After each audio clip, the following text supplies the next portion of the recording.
grâce. Tu es notre Père et notre Seigneur. Merci pour ton amour envers nous, ta création. Père, quand ton Fils Jésus est venu sur la terre des hommes, la croix nous a réconciliés et nous sommes devenus des fils et des filles dans la maison de Dieu pour te servir dans la révélation et dans un esprit nouveau.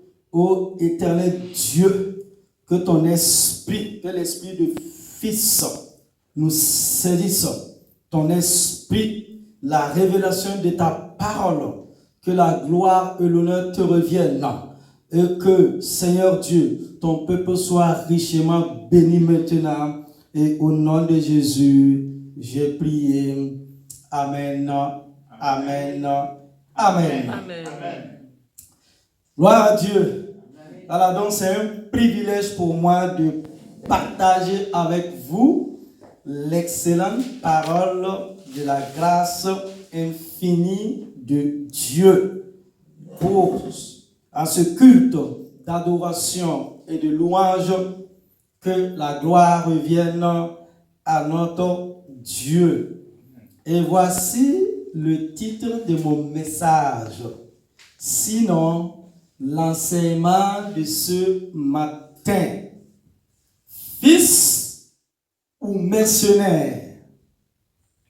Église, peuple de Dieu, vous qui m'écoutez, tu es un fils ou bien tu es un mercenaire? Fils ou mercenaire? Et comme texte biblique de référence, nous lisons dans Actes des Apôtres au chapitre 20, versets 28 à 30.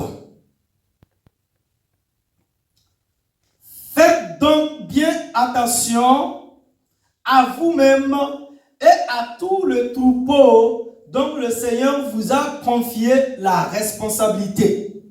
Prenez soin de l'Église de Dieu qu'il s'est acquise par son propre sang.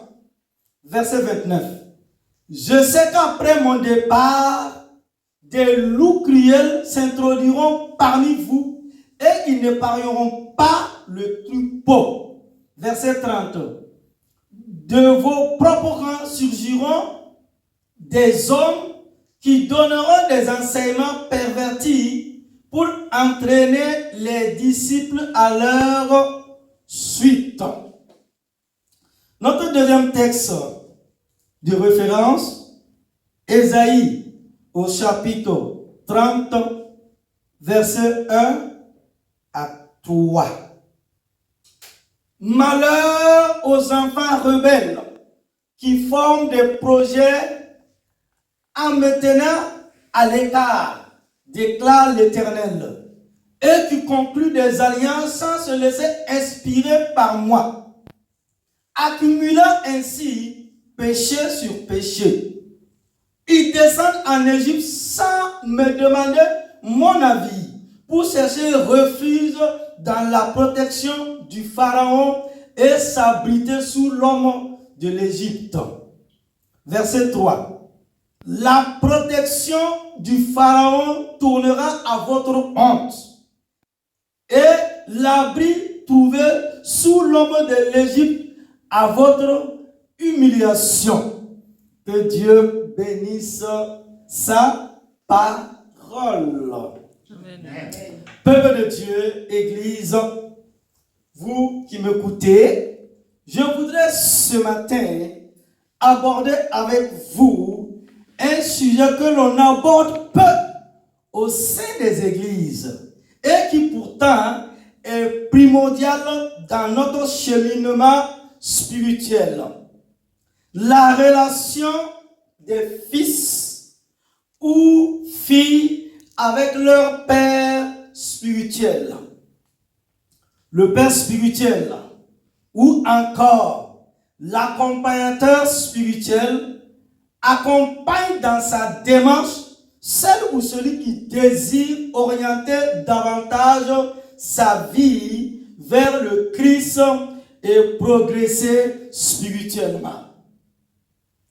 Ceux qui sont des reins d'une autorité spirituelle sont en réalité ses fils et ses filles. Et tout père digne de ce nom s'efforce d'entretenir une relation indissoluble, riche et constructive avec ses enfants. Cette relation d'amour et d'intimité spirituelle ne l'empêche pas d'exercer sur eux une autorité. Une relation parent-enfant empreinte d'amour, mais dénuée d'autorité, ne pourra qu'engendrer des conséquences tragiques pour toute la famille et pour tout le corps de Christ s'agissant du domaine spirituel. Ce sera comme un chef d'entreprise qui entretenait des rapports cordiaux avec ses employés et que ces derniers ne reconnaissent ni sa qualité de leader, ni son autorité. Quelle entreprise de ce type pourrais-je prospérer? Je vous pose la question ce matin. Mais il arrive souvent que fils et filles, comme dans le monde naturel, causent beaucoup de chagrin à leurs parents. Et un leader spirituel ne doit pas être surpris si certaines personnes qu'il a élevées, nourries et accompagnées se retournent contre lui tels des tigres sauvages. Certains qui furent des fils et filles qui faisaient partie de l'autorité spirituelle finissent par manifester l'esprit d'Absalom et combattre l'autorité elle-même, sa vision et son héritage. Et malheureusement, l'esprit d'Absalom a une grande activité dans les églises d'aujourd'hui. Fils et filles devenus mercenaires s'attaquent à leur père en méditant secrètement dans leur cœur des plans diaboliques qu'ils mettront à l'exécution le moment venu et lorsque le temps programmé de leur méfait sera arrivé. Leurs plans mûrissent généralement pendant 2 bonnes années. Si un leader fait preuve de cécité et de surdité spirituelle et ne découvre pas rapidement le masque de certains fils devenus mercenaires, il souffrira intensement pendant son ministère et peut-être même qu'il n'arrive pas au bout de la mission qui lui a été confiée. Alors, je vous pose la question, comment identifier un fils, une fille devenue mercenaire? Qu'est-ce qui distingue un fils d'un mercenaire? La Bible constitue le meilleur guide pour les identifier. Je vous propose d'apprendre à les identifier en 5 points. Premièrement, grand 1, les traits de caractère du fils et du mercenaire. Face au père, le fils, il connaît son père avec ses atouts et ses faiblesses. Il sait ce qu'il aime ou moins. Ils contentent le cœur de leur père et se saisissent de ses succès comme les miens. Quant au mercenaire, il flattera l'ego du père, caressera son orgueil pour mieux dénigrer son appel, sa vision et ses projets en absence sous couvert d'un prétendu appel et discernement spirituel. Face à l'autorité spirituelle, les fils honorent la chaîne de commandement, respectent la hiérarchie et l'ordre établi dans l'Église, aussi imparfait soit-il. Le mercenaire affirme que l'ordre établi et la chaîne de commandement sont à revoir, que l'organisation n'est pas suffisante et fait preuve de faiblesse ou de compromission. Les valeurs du Fils et du mercenaire. Ceux du Fils peuvent être résumés par les mots suivants: loyauté, fidélité, engagement, dévouement, intégrité. Les fils se mettent en sécurité avec le Père et ont la bonne attitude face à la correction. Le mercenaire diminue l'estime et l'honneur dû à l'autorité afin que les autres membres de l'Église l'estiment lui plutôt que l'autorité. Il déshonore l'autorité car son objectif est au mieux de prendre la place du berger, au pire de tout démolir s'il ne parvient pas à ses fins. Certains iront jusqu'à vous dire que chacun est son propre pasteur et que nous n'avons pas besoin de pasteur. Mais je veux vous donner un conseil ce matin, à vous qui avez conservé votre discernement. N'oubliez pas que Jésus a envoyé les ministères pour équiper les saints et que le pasteur est là pour gouverner l'Église tel un gouverneur le fait sur la circonscription dont il a la charge. Et que nous dira l'apôtre Paul, sinon ce grand apôtre de tous les temps? Dans Éphésiens au chapitre 4, verset 11, Paul, inspiré par le Saint-Esprit, nous parle. Et il dit, c'est lui, il parlait de Christ, c'est lui qui a donné les uns comme apôtres, les autres comme prophètes, les autres comme évangélistes, les autres comme bergers ou pasteurs et enseignants, sinon docteurs. Il l'a fait pour former les saints aux tâches du service en vue de l'édification du corps de Christ, jusqu'à ce que nous parvenons tous à l'unité de la foi et de la connaissance du Fils de Dieu, à la maturité de l'adulte, à la mesure de la stature parfaite de Christ. Verset 14. Ainsi, nous ne serons plus de petits enfants, ballottés et emportés par tout vent de doctrine, par la ruse des hommes et leur habileté. Paul dit, et leur habileté dans les manœuvres d'égarement. Mais en disant la vérité dans l'amour, nous grandirons à tout point de vue vers celui qui est la tête, Christ.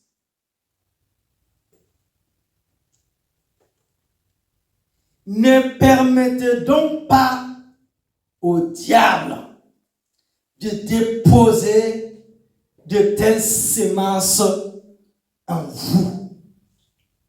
Car une parole diabolique appartient à son père, le diable. Sachez aussi que Dieu déteste la calomnie et la médisance et qu'elles n'ont pas leur place parmi les enfants de Dieu.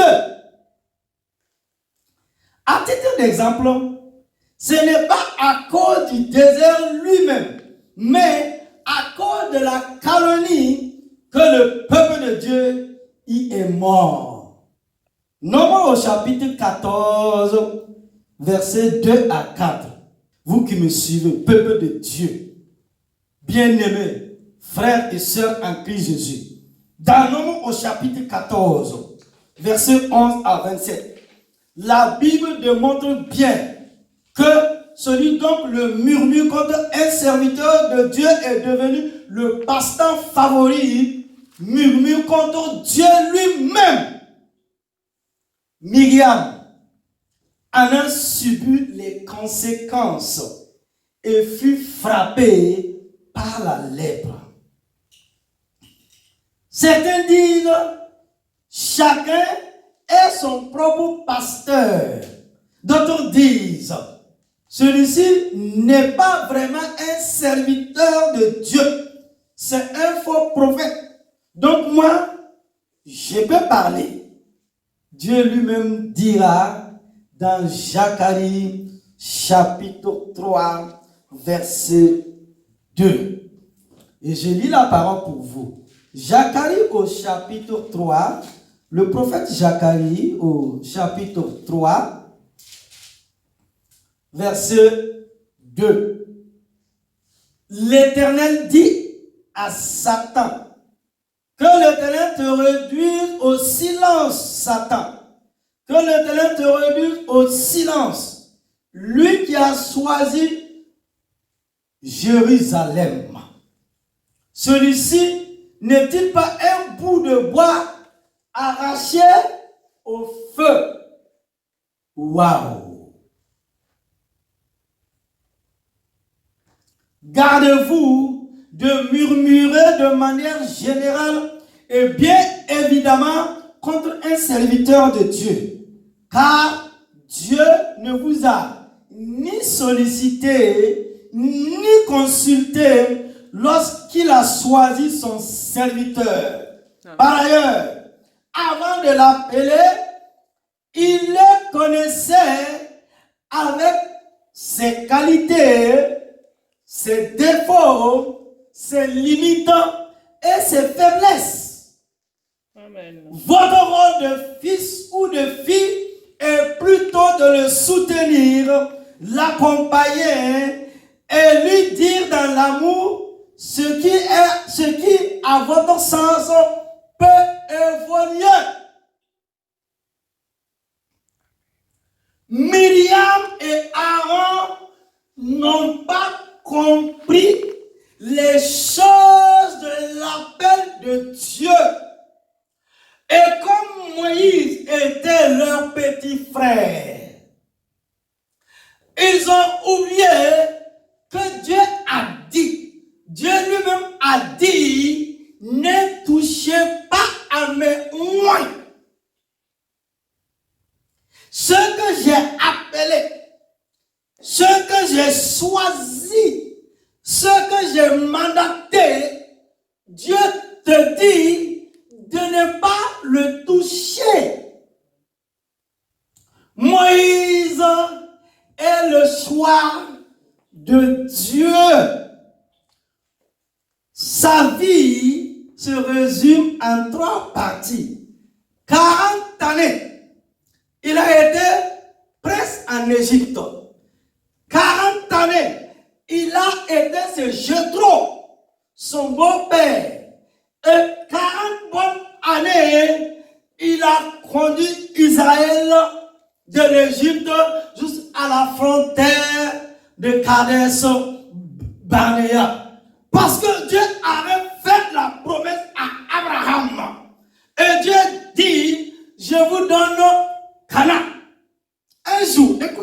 bien, peuple de Dieu. Écoutez-moi, Église. Vous qui me suivez, écoutez. Le racisme n'a pas commencé aujourd'hui. Puisque la Bible nous dit clairement dans Nombre 14:1, quand Moïse fuyait l'Égypte, il est allé où? C'est Jéthro. Où? En Égypte.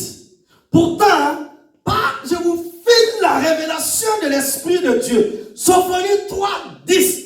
Dieu dit, au bord des fleuves de l'Éthiopie, mes adorateurs, mes fils m'apporteront des offrandes.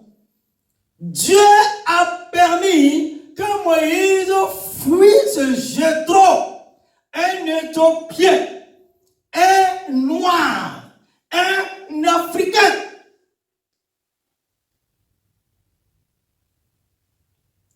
Maintenant, la jalousie est venue dans le cœur de Myriam et d'Aaron. Ils ont oublié, en parlant mal de Moïse, en insultant Moïse, c'était Dieu lui-même, elle était en train de critiquer. C'était Dieu lui-même, ça veut dire, elle était en train de juger. La femme, c'est Séphora, la fille de Jéthro. C'est Dieu qui l'a donné à Moïse. C'est Dieu qui a permis les choses. Maintenant, ils ont dit, mais d'ailleurs même, Moïse, c'est quoi son histoire? Regardez sa femme. Elle n'a pas les cheveux, je ne sais pas. De vous à moi, Église.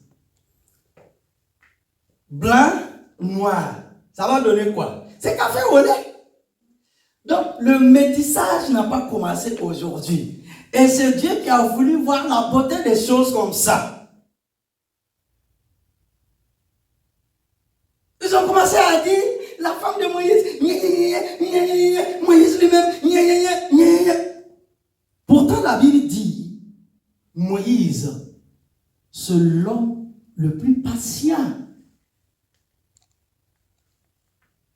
Quand elles ont parlé dans le secret, Moïse n'a pas entendu, mais le ciel a entendu. Le ciel a zoomé. Le ciel a filmé la scène. Stop. Myriam, en plein jour, on l'a traîné hors du camp.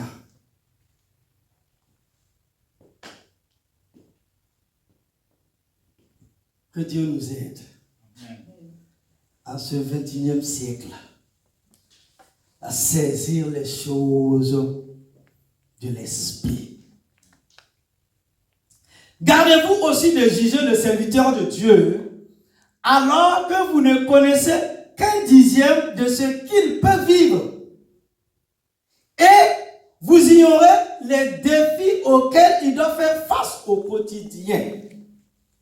Pour votre vie et votre vie spirituelle, notamment ces attitudes n'est jamais sans conséquence.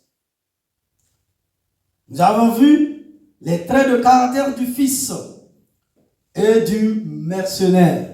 Voyons maintenant son attitude. Et nous arrivons au point 2.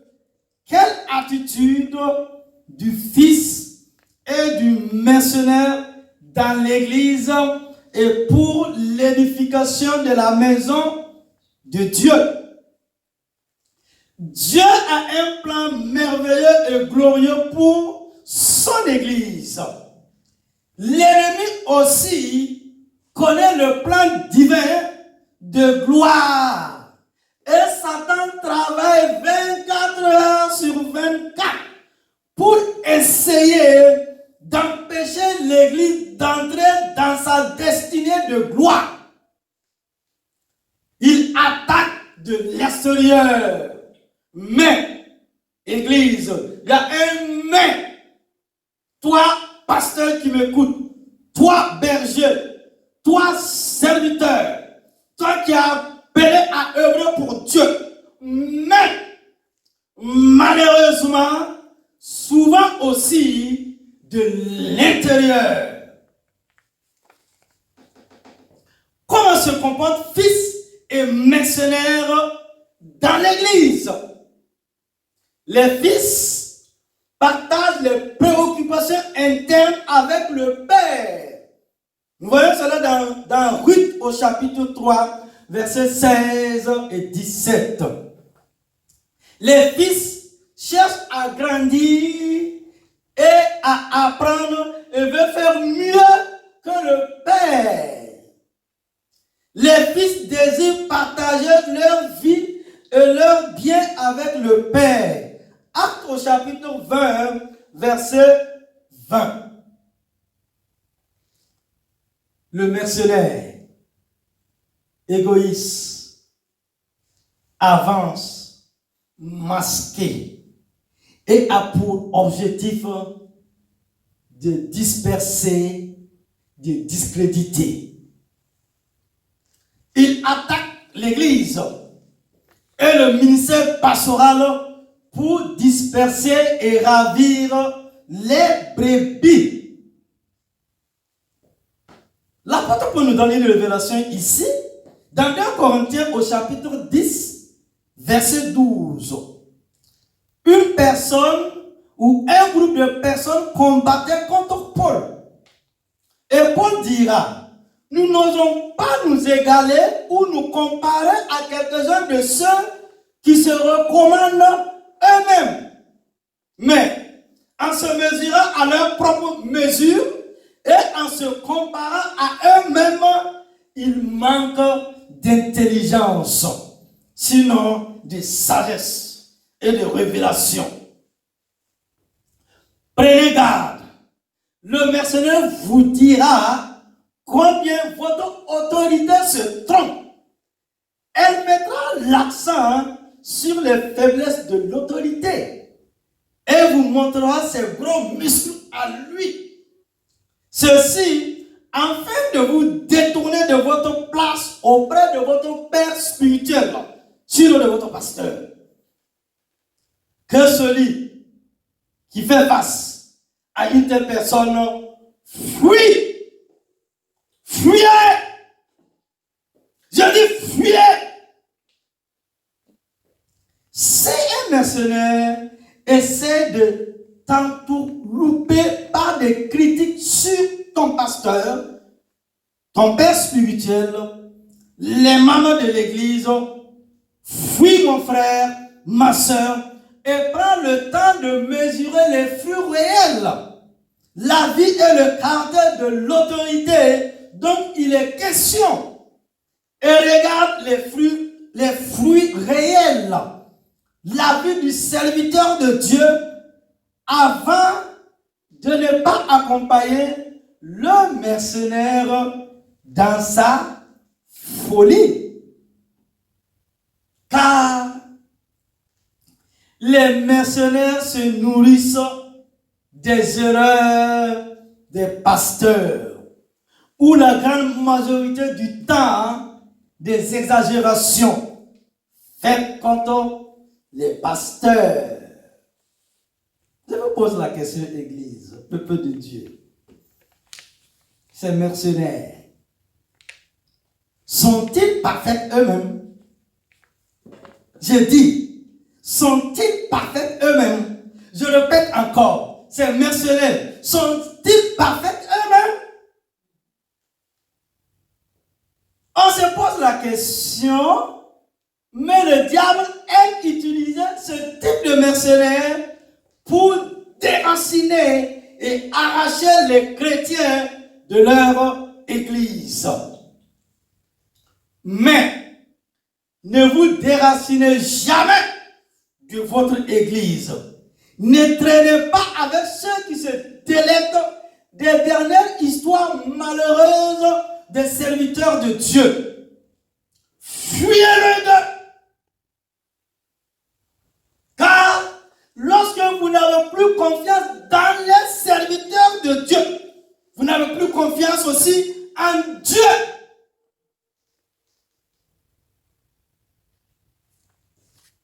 Les mercenaires ont un ministère du de la critique et de la calomnie.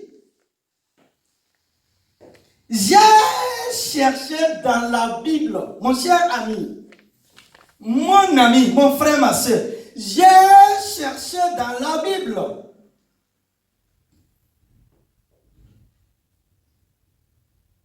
Mais je n'ai trouvé aucun passage qui parle de ce ministère. Ils, ces mercenaires, se sentent investis d'une mission. Casser le ministère du Père, tandis qu'ils sont près de lui. Mais, sachez que ceux qui parlent contre des rois de Dieu le font pour leur propre malheur.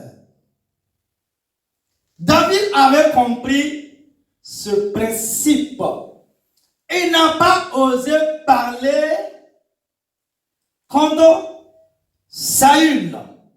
Combien même Dieu l'avait rejeté. J'ouvre une parenthèse et je vais vous donner cette révélation, ma soeur, mon frère. David avait compris ce principe. Il n'a pas osé parler contre Saül, le roi. Combien même Dieu l'avait rejeté. Pourtant, je vous donne 4 raisons pour lesquelles David aurait pu se rebeller contre Saül. Premièrement, Saül fut rejeté par Dieu à travers le prophète Samuel. 1 Samuel chapitre 15, verset 23, la dernière partie du verset. 2. Saül était possédé par des démons. Il agissait sous l'influence des démons. Et David le savait. 1 Samuel 18, 10. 3. Saül tuait des pasteurs. Il était devenu un meurtrier. Et ses victimes n'étaient rien de moins que les sacrificateurs de l'Éternel. 1 Samuel 22, 21. 4. Saül pratiquait la sorcellerie.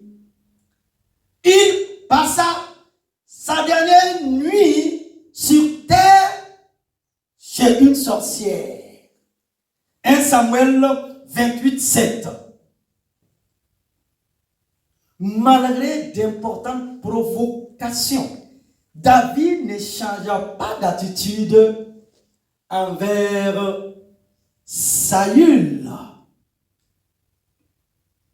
C'est pourquoi, Église, mon frère, ma soeur, la Bible a appelé cet homme-là David le berger, David le musicien, David le roi, l'homme selon le cœur de Dieu. Pourquoi? Il avait compris un principe, le principe de Dieu. Et il savait s'en remettre à Dieu. Parce que c'est Dieu qui appelle, c'est Dieu qui oint, c'est Dieu qui envoie. Toutes choses sont entre ses mains. Et personne au monde, je dis personne, un homme né de femme ne peut casser, ne peut briser, ne peut détruire ce que l'Éternel Dieu a arrêté de faire dans ta vie. La promesse qu'il t'a faite. Ma Bible me dit quoi? Quand Dieu se lève dans ta vie, quand Dieu se lève dans ta vie, quand Dieu se lève dans ta vie, tes ennemis fuient. Comme cet homme de l'ancienne alliance, son cœur était lavé par le sang des boucs, des taureaux et des pigeons. David dans les psaumes dit à Dieu, si dans la nuit tu visites mon cœur, tu verras mon intégrité.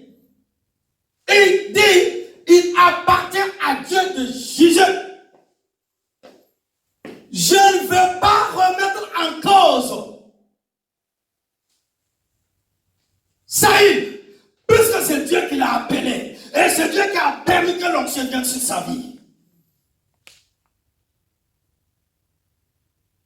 Il est resté intègre. Il n'a pas parlé. Quand je regarde les sœurs dans l'église, les frères, quand je regarde le peuple de Dieu, les gens parlent. Après, il n'y a rien. Ta bouche là, c'est piment. Proverbe dit, quand tu parles beaucoup là, tu ne vas pas manquer de péché. Tu parles de quoi, mon frère, ma soeur?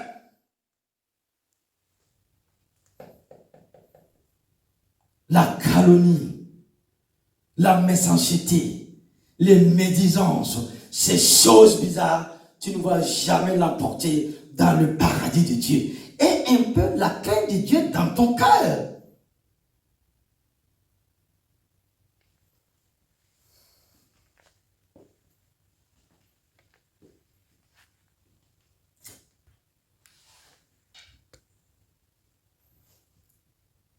Sachez que Dieu n'a établi aucun ministère de jugement des serviteurs de Dieu. Mon frère, ma soeur, vous qui m'écoutez en ce jour, sachez que Dieu n'a établi aucun ministère de jugement des serviteurs de Dieu. Il n'y a pas de justicier des derniers temps. Les personnes qui opèrent dans ce sens le font sous couvert d'esprit de séduction et de manipulation. Si quelqu'un vient vous parler contre votre autorité, faites-le taire. Si vous avez eu le temps de l'entendre, écoutez votre cœur. Dans l'édification de la maison de Dieu, les fils bâtissent et s'investissent dans la maison.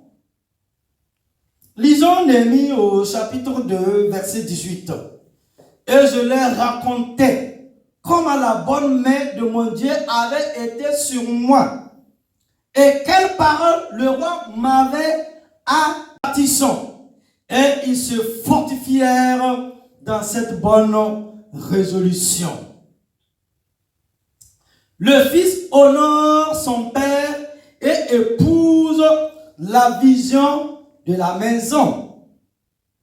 Le mercenaire, s'il a des responsabilités au sein de l'église, ne prendra pas le temps d'investir et de bâtir. Il se contentera de s'acquitter de son service, puisque sa mission principale est de s'établir au-dessus de l'autorité spirituelle. Il donnera sa vision de l'édification et du fonctionnement de la maison de Dieu et cherchera à l'imposer par tous les moyens. Le mercenaire cherche souvent à s'auto-proclamer comme prophète de la maison de Dieu. Église. Le mercenaire cherche souvent à s'auto-proclamer comme prophète dans la maison de Dieu, afin d'y apparaître comme un membre incontournable. Mais sachez que tous ceux qui disent parler de la part de Dieu ne viennent pas tous de Dieu. Amen. Ils peuvent être animés d'un esprit de python et de la divination, comme nous le voyons dans Actes au chapitre 16, verset 16 à 18.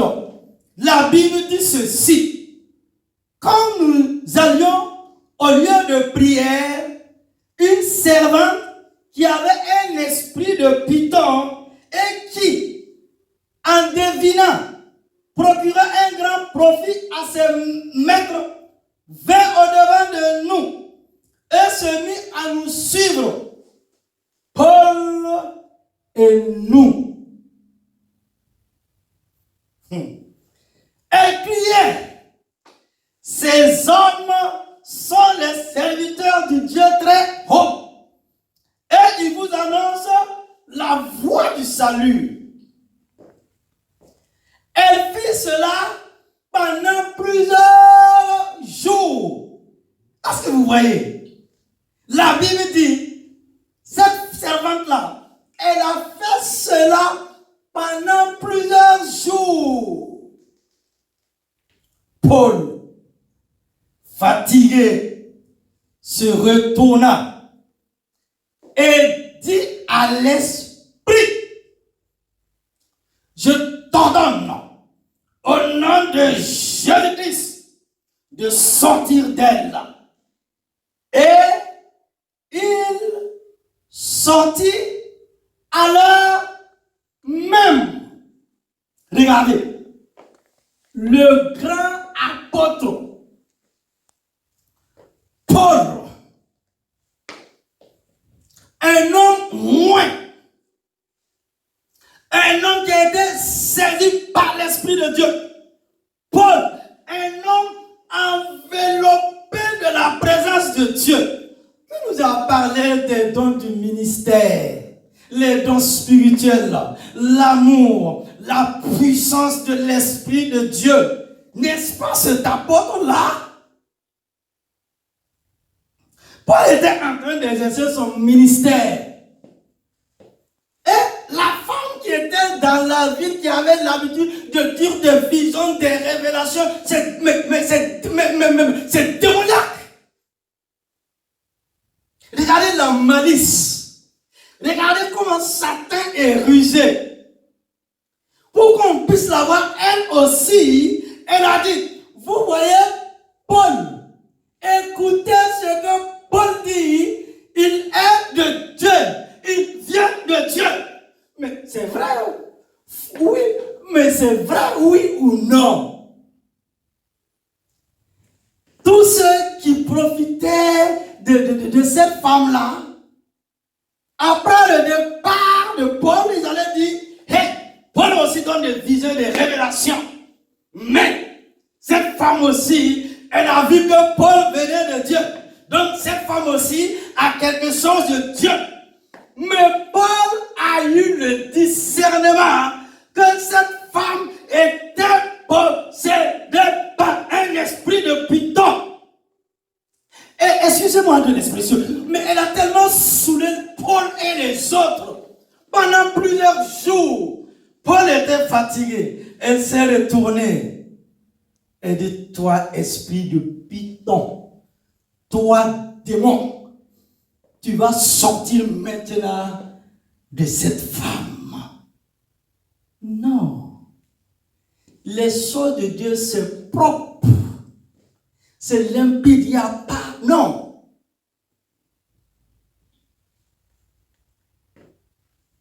Il y a une différence nette. L'Esprit Saint, l'Esprit de gloire, l'Esprit de Dieu. Vous l'avez vu avec Moïse en Égypte. Le bâton de Moïse s'est transformé en serpent. Maintenant, les magiciens ont dit, oh, nous aussi, Pharaon, tu vois. Non, ils sont venus, ils ont jeté leur bâton. Ils ont dit, oh, voilà. Moïse a reçu quoi de Dieu? Mon ami, il ne faut pas provoquer le ciel. Tu sais, il ne faut pas provoquer le ciel. Ne provoquez pas le ciel. Nous devons tout le temps nous humilier. L'apôtre Paul dit, humiliez-vous sous la puissance de Dieu.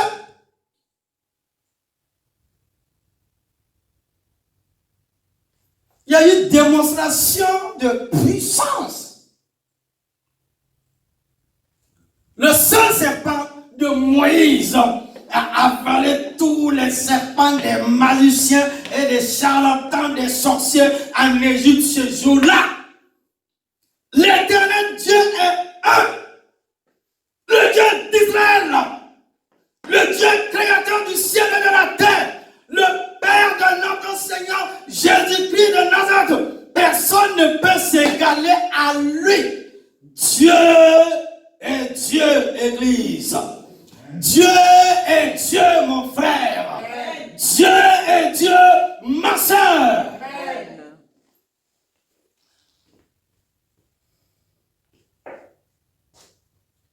Ne soyez donc pas étonnés. Jésus lui-même a averti son Église que des loups et des mercenaires viendraient dans la bergerie. Lorsqu'un mercenaire ou loup vient vers une brebis, il ne dévoile jamais sa vraie nature. Il se déguise, se masque et aime s'habiller du voile de la sainteté pour apparaître plus crédible. Jésus nous prévenait encore dans Matthieu au chapitre 7, verset 15. La Bible dit, Matthieu 7, 15, gardez-vous des faux prophètes. Ils viennent à vous en vêtements de brebis, mais au-dedans, ce sont des loups ravisseurs. Là, ce n'est pas Israël qui a parlé. Ce n'est pas moi, mon frère, ma soeur. C'est Jésus lui-même. Le chef de l'Église, celui qui a acquis l'Église par son propre sang, il prévient, il dit, gardez-vous. Ils viennent en vêtements de brebis, mais au-delà, c'est des loups. Et nous arrivons à notre troisième point. Troisième point. Quelle attitude du fils et du mercenaire en période de tempête? Quelle attitude du fils et du mercenaire en période de tempête? Les fils honorent leur père, c'est-à-dire l'autorité, et couvrent sa nudité. Psaume 127, verset 5, Genèse au chapitre 9, verset 22 à 24. Les fils couvrent la nudité de leur père. Un fils digne de ce nom, une fille digne de ce nom doit couvrir la nudité, sinon la honte de son père. C'est ce que la Bible nous dit dans Genèse au chapitre 9. Nous voyons tout de suite les fils de Noé après le déluge. La Bible dit quoi? Noé a bu, il a perdu un peu la tête, comme les jeunes aiment dire aujourd'hui. Vous entendez là l'expression, là, il était bourré, c'est ça? Et il est tombé, mais nu, dans sa maison.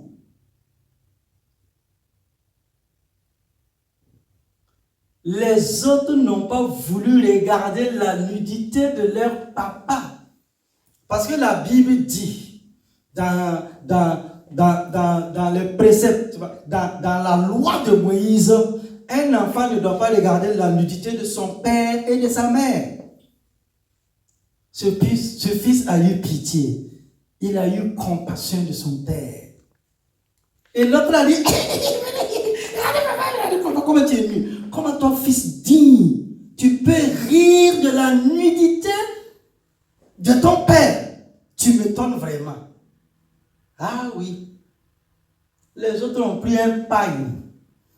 ils ont couvert la nudité de leur papa. Au réveil, le papa a compris. On l'a expliqué la scène. C'était son propre fils. Quand il a regardé, il a prononcé une malédiction sur sa vie. Il dit, tu serais l'esclave de l'esclave, des esclaves, de tes frères.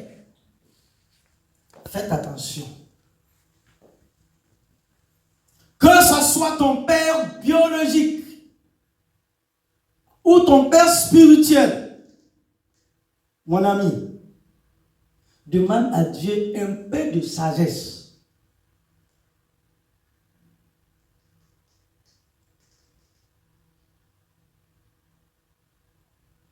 Notre génération, sinon cette jeunesse, a beaucoup de soucis, beaucoup de problèmes, parce que les enfants n'ont pas respecté, ils n'ont pas voulu respecter, honorer la parole de Dieu. Éphésiens au chapitre 6. Et depuis 1968, la jeunesse s'est rebellée. En France ici, au temps du général Charles de Gaulle et Pompidou, comme son premier ministre, après l'homme du 18 juin est parti, et cela a embrassé les pays, les nations. C'est pourquoi aujourd'hui, allez-y, regardez attentivement, observez attentivement cette jeunesse. Ils sont dans les antidépresseurs. Quand vous regardez les dernières nouvelles, les articles des scientifiques et autres que j'aime lire ces documents, ces articles et autres. Il n'y a plus d'antidépresseurs, c'est ça, hein? Antidépresseurs, il n'y a plus d'antidépresseurs vendus.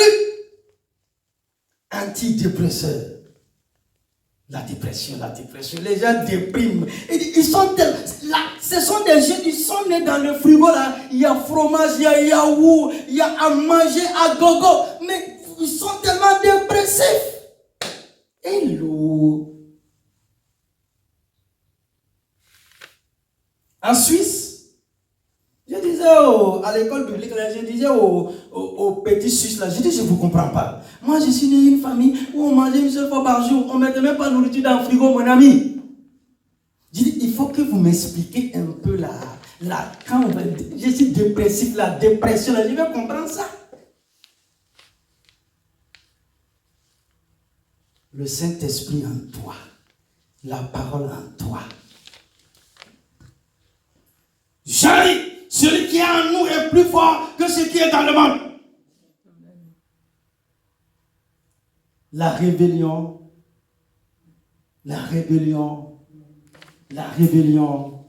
non.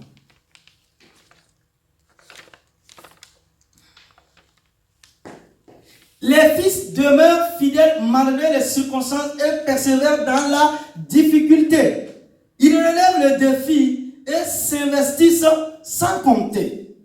Le mercenaire au mieux fait le choix de rester en retrait en attendant le fondement du temple ou s'enfuir face aux obstacles en indiquant qu'ils sont dus à la perte d'autorité du leader.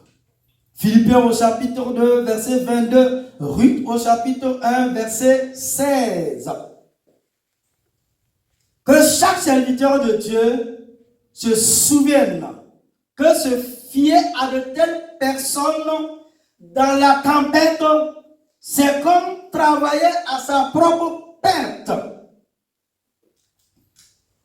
Proverbe 25, verset 19, nous dit que bien que se fier à un homme déloyal au jour du malheur, c'est comme se fier à une dent branlante ou un pied s'enchaînant. Proverbe 25, 19 dit quoi? comme une dent cassée et un pied qui s'enchaîne. Ainsi est la confiance en un perfide au jour de la détresse. 4. Quelle attitude du Fils et du mercenaire dans la communion fraternelle. La communion fraternelle est très bien importante pour le corps de Christ. Elle représente le partage. C'est l'amour en action. C'est le soutien. C'est l'engagement les uns envers les autres. La tolérance les uns envers les autres. C'est l'offrande personnelle de sa vie pour l'autre. C'est la joie de faire partie de la même famille, d'avoir le même Père et le même Seigneur. Le Fils est animé par la communion fraternelle et prend soin de ses frères et sœurs. Éphésiens au chapitre 4, verset 16. C'est de lui et grâce à tous les liens de son assistance que tout le corps, bien coordonné et formant un solide assemblage, tire son accroissement selon la force qui convient à chacune de ses parties et s'édifie lui-même dans la charité, sinon dans l'amour. Le mercenaire ne marche jamais dans l'amour, malgré les apparences et ses proclamations. Il n'est pas animé et motivé par l'amour, mais par un esprit de critique, de jalousie, de domination et de jugement. Jean chapitre 12, verset 9 à 11. Une grande multitude de Juifs apprirent que Jésus était à Béthanie.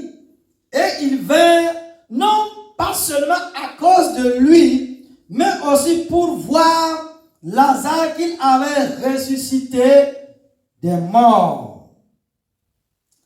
Les principaux sacrificateurs délibérèrent de faire mourir aussi Lazare, parce que beaucoup de Juifs se retiraient d'eux à cause de lui et croyaient en Jésus.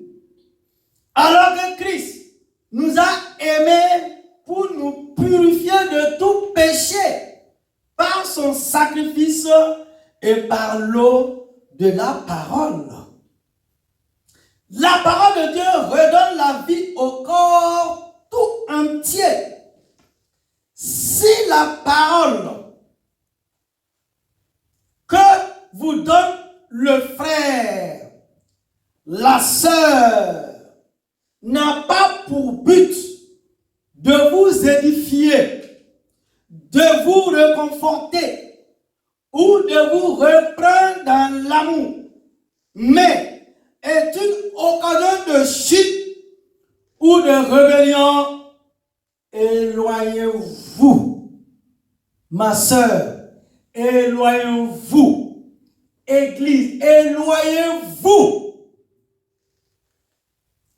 Jésus a connu cela avec les pharisiens.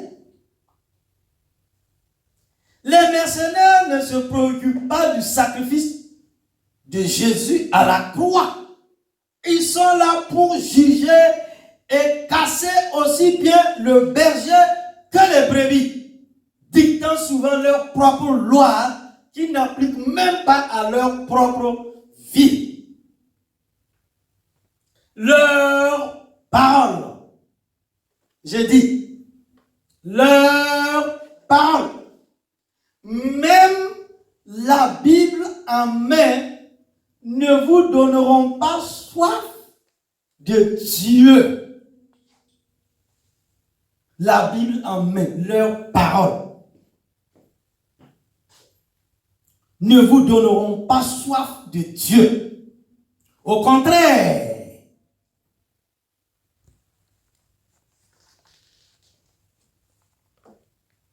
leurs discours sont du poison de jugement et de division. Alors, méfiez-vous de ces personnes qui ont l'air biblique. Entre parenthèses, ces personnes ont l'air biblique, mais qui se recommandent elles-mêmes, tout en critiquant et jugeant les autorités. Toutes ces attitudes ne sont pas sans conséquence, mon frère, ma soeur. Je dis, je répète, j'affirme, toutes ces attitudes ne sont pas sans conséquence, mon frère, ma soeur. Là, c'est l'apôtre Paul. Il dit à l'église, Paul dit à l'église du Seigneur Jésus-Christ. Paul parle aux hommes. Paul parle aux enfants. Paul parle au peuple de Dieu. On ne se moque pas de Dieu. Hello. Paul dit, on ne se moque pas de Dieu. Paul dit, on ne se moque pas de Dieu. Ce qu'un homme aura semé, il le récoltera tôt ou tard. Amen. Ce que tu auras semé, mon frère, ma soeur, dans la vie de ton frère ou de ta soeur, tôt ou tard, il y a une loi de Dieu qui est là.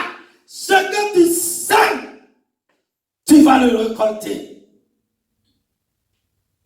Aie pitié de toi-même et reviens à Dieu pendant qu'il fait encore jour. Sinon, la nuit viendra. Et ça sera terrible. J'ai dit terrible. Si tu n'as pas fait la paix avec Dieu, si tu remets les actions, l'œuvre de Dieu en cause,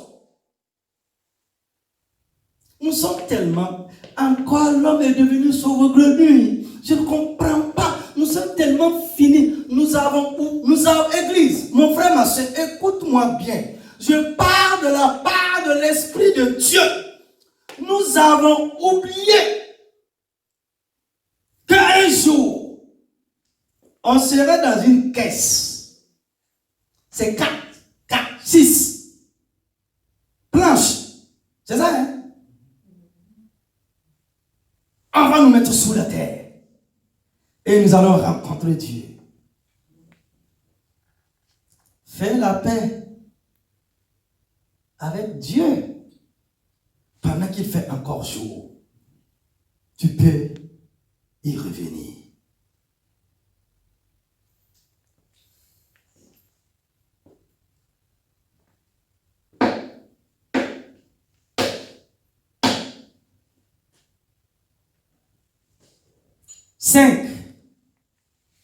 Cinquièmement, quelle rétribution pour le fils et pour le mercenaire?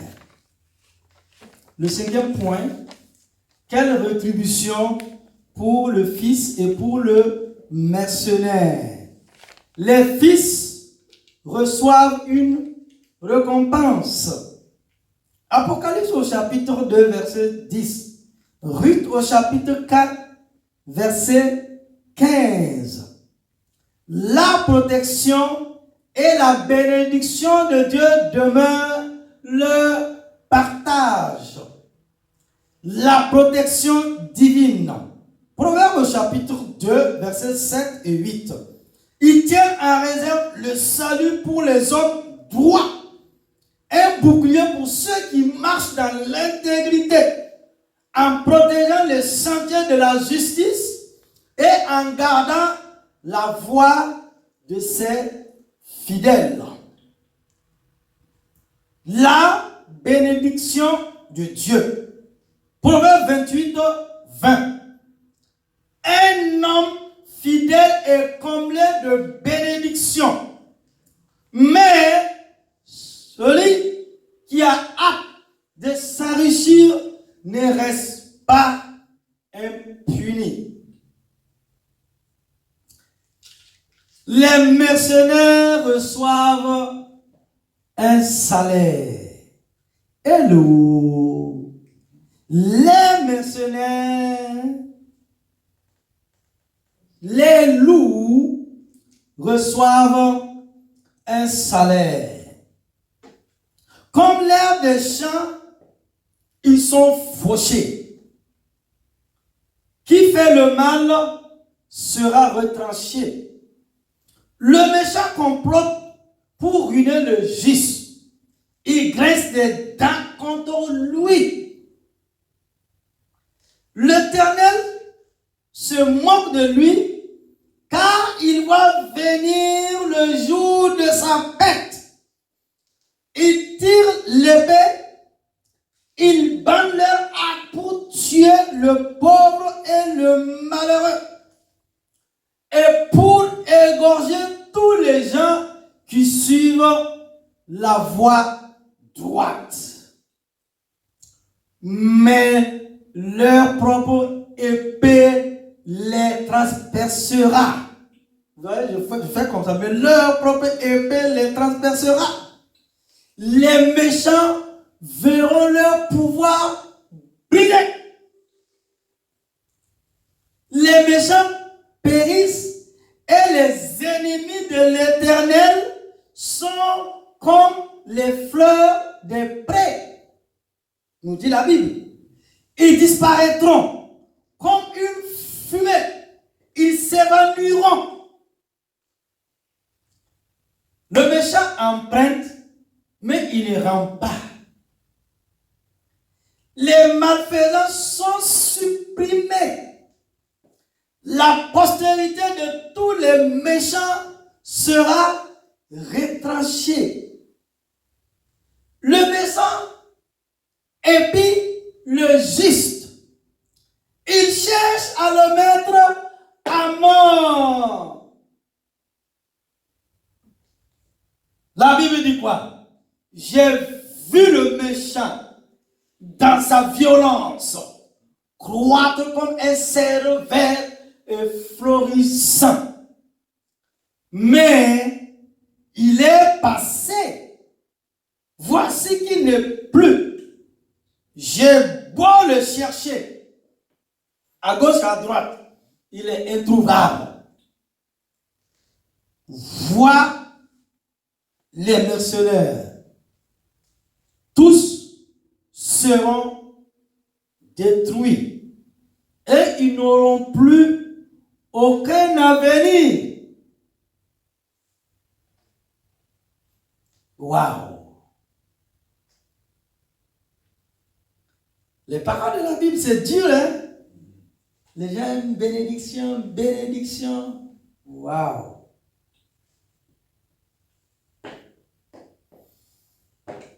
Dieu nous a déjà bénis de toutes les façons, de toutes sortes de bénédictions en Christ Jésus. Il existe donc un devenir pour les uns et un drôle d'avenir pour les autres. Mais soyons certains que chacun recevra la rétribution des actes qu'il a posés. Dieu ne veut pas pour autant la mort du méchant. Je dis, Dieu ne veut pas pour autant la mort du méchant. Il veut qu'il se repente et se convertisse afin de devenir juste et avoir un avenir et une espérance éternelle. Il n'est jamais trop tard pour se repentir devant lui de ses mauvais actes. Et pour conclure,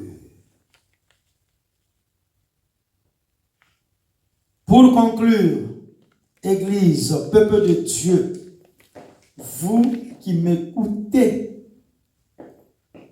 fils ou mercenaires, nous sommes des fils ou bien nous sommes des mercenaires dans la maison de Dieu. Conclusion, Dieu cherche des personnes pour accompagner les autorités spirituelles qu'il établit. Il n'a pas besoin de nous pour juger et savoir qui est digne ou pas de le servir. Il ne demande pas à sa famille d'être parfaite alors qu'elle a surtout besoin d'être unie.